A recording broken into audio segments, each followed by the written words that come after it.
This problem concerns a liquid solution.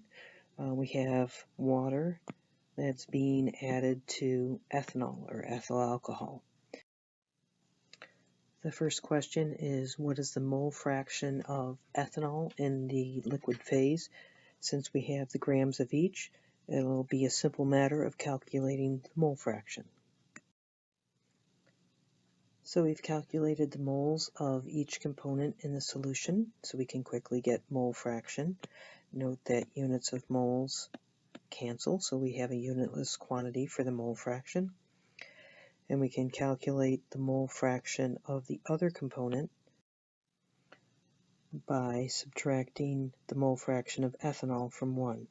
We can do this because we know the sum of the mole fractions of each of the components has to sum to 1.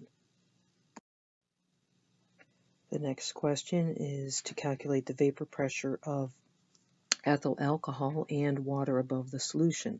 This is going to be an application of Raoult's law. Note that we have to apply Raoult's law to each component in the solution. So the pressure of water above the solution is its mole fraction times its pure vapor pressure, and that of ethanol is its mole fraction times its pure vapor pressure.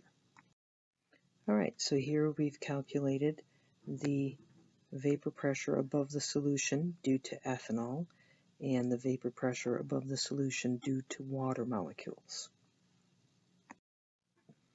And we sum them together to get the vapor pressure above the solution due to both of the gases.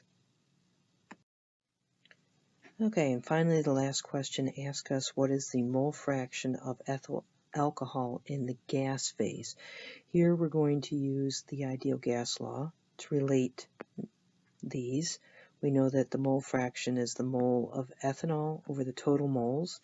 Using the ideal gas law, since pressure, volume, R, and T are all the same, we can get our mole fraction from a ratio of the vapor pressure of ethanol to the total vapor pressure.